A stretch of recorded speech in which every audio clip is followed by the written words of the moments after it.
What happens when your lifelong passion moves halfway around the world? I grew up with two parents who loved gardening. I was frequently in the garden playing and helping and learning and just absorbing and enjoying being in that environment.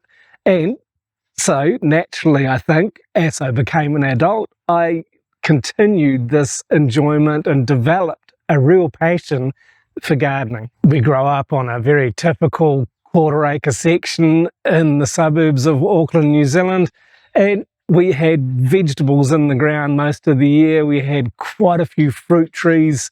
We had a kiwi fruit vine, or two of them actually, before kiwi fruit were called kiwi fruit. They were known as Chinese gooseberries. They were only very small, but oh man, they had some flavour like you wouldn't believe. And this was my experience of growing up and enjoying really good, healthy, fabulously flavoured food that was always fresh from our own garden. And as I grew up, as I left home, I moved out on my own, and often in the places that I rented or owned, I had my own garden.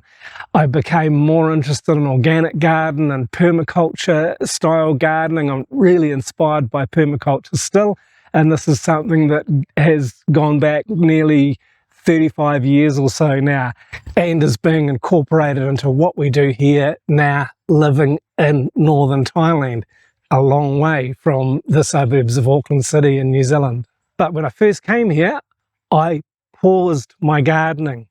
Everything was new, everything was different. The language took a huge part of my concentration and my time as I studied to learn Thai language. I am still studying after many, many years. I'm not a very good language student, unfortunately, but it was one of those things that just put my gardening on pause because there was so much else to do. Being in a new work environment, being in a new culture environment, setting up a new home, and just getting used to being in a very different climate and culture, and knowing that I was going to have to relearn so much of what I'd learned about growing a garden. And in hindsight, I wished I'd keep gardening. I realised it would have helped a lot with my stress levels, the anxiety that I had about learning Thai and living in a different culture. These things tend to disappear when I'm in the garden. And so looking back, hindsight is really valuable, but I couldn't see it at the time that it would have been great if I'd kept on gardening, because it would have just given me something familiar that I could have hung on to and enjoyed. Even though there were so many differences, there's still a lot of similarities. There's air, there's water, there's plants to put in the ground, and there's food to feed them. And these things, although they may be different than in New Zealand, they are certainly all essential. But about 8 years ago, we had a new beginning. My wife and I bought this property here. We're about an hour and a quarter southish of Chiang Mai, and we live surrounded by rice fields and orchards. We've got about an acre of our own land, and we love to plant trees and flowers and vegetables and all kinds of things on our property. And sure, it's a bigger piece of land, there's a lot more to do, and as we've developed the land, as we've worked hard at it, I had started learning to plant trees in this climate. Now, because the trees have grown so incredibly rapidly, I'm having to learn to prune trees well in this climate, and it's really interesting that my skills are continuing to develop and evolve as the garden develops and evolves as well. And certainly there's challenges because things are different. The climate is so different here. We really get only 3 seasons. We're just coming out of the rainy season, which is pretty warm, it's very humid, and it rains sometimes extremely heavily, other times fairly gently. Doesn't rain all day every day. Sometimes we'll get some big gaps where there's no rain at all, and we'll still have to get out and water the garden, especially if we've got young seedlings in the ground. Then we'll move into our cool and dry season, and this is lovely. This is where we're just on the cusp of that now. We're mid-October and coming into our cool and dry season, and so now there's a lot of young vegetable seedlings in the garden because it's the prime growing time.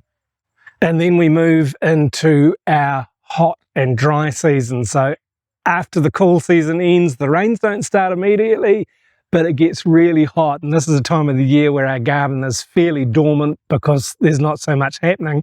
It's the opposite of a lot of the Northern Hemisphere, when wintertime really is a time where people can't grow much. Wintertime is our prime time for growing. And then coming in to March, April, May, this is a really challenging time because it is extremely hot and dry. And then there's other new things that I've had to learn about: the proliferation of pests. The snails are relentless, and there's millions of them. There are so many snails and slugs and other bugs. There's all manner of different types of insects. I got stung a few times the other day by these tiny little hornets. In New Zealand, we don't have that many different types of pests, but here there's a multitude of them. And then there's other diseases and things like aphids and rust and different things that affect our plants as well. And it's really a matter of learning to work with these things to help our garden not be wrecked by them. So it's just a matter of managing these things well. And this has been another part of the learning curve, and it's an ongoing part of the learning curve. We really do love this lifestyle. Being in the garden is so good. We really do focus on being as chemically free as possible, and this is part of our whole lifestyle of how we live and the things that we enjoy doing. We like to do things very, very naturally. And when I'm in the garden, I'm quite often sweating. I could be just standing and enjoying the view and sweat, but when I'm working, when I'm digging, when I'm hoeing the weeds, when I'm pulling weeds, when I'm pruning trees, I'm usually drenched. I'm usually wet, whatever the time of the year is, because it's just warm. So most of the time that I'm out in the garden is early in the morning and getting later into the afternoon where it's not so hot. But this is also fabulous general exercise. I have, in the last few years, lost about 15 kilo of weight and feel stronger and healthier and happier because I'm out exercising in the garden. I don't need a gym membership. I'm not interested in a gym membership. It would cost me money and it's not at all productive. But if I'm in the garden doing the exercise, I'm also being creative and productive and really enjoying myself being in the outdoors at the same time. And being outside in nature, it just gives me such a deep sense of peace and tranquility, being connected to the earth, being connected with the food that we're growing on our fruit trees and in our vegetable garden, and being connected with all our senses, the sounds of the birds and the sounds of the bamboo blowing in the wind, and the feeling of just being in nature is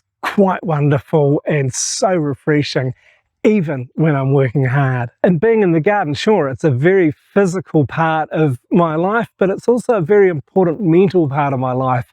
I do a lot of thinking when I'm in the garden. I've started to share some of these thoughts on video as well, because it's really a time where my mind is quieter. I can think things through more carefully and more thoroughly than if I'm being distracted in other locations. If I'm inside or if I'm out and about, I'm way more prone to being distracted than I am when I'm working in the garden. And being in the garden is also a place where I have a greater heightened awareness of my spirituality. I'm more likely to be praying and meditating as I'm doing my gardening because I just feel closer to nature and closer to my own self and my own connectedness with the spiritual realms that I can't see, that actually don't need to see.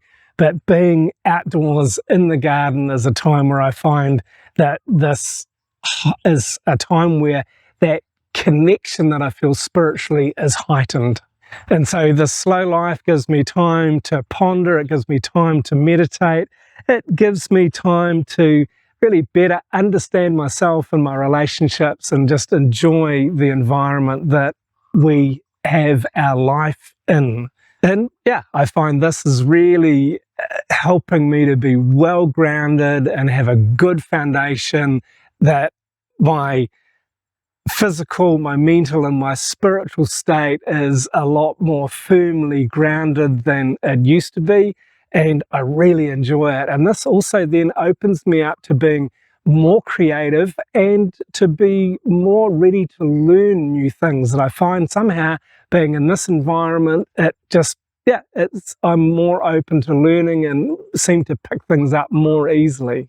And because sometimes learning new things is essential if I want to get stuff done. I'm building more things than I used to. I've learned how to lay bricks. I've learned how to make things with bamboo that need to be built for our garden and things like that. And so many other things that are related to being in the garden that I have learned so much and continue. It's a continual learning process having such a lovely big garden here in Northern Thailand. And our garden's not a hobby, our garden is our lifestyle.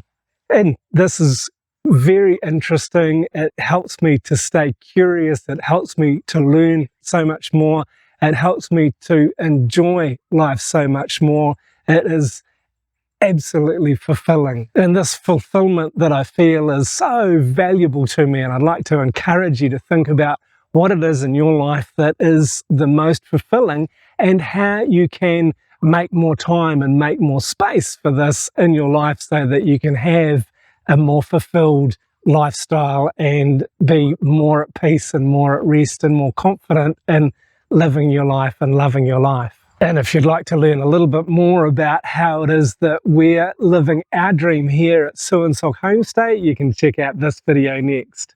Thanks very much for watching.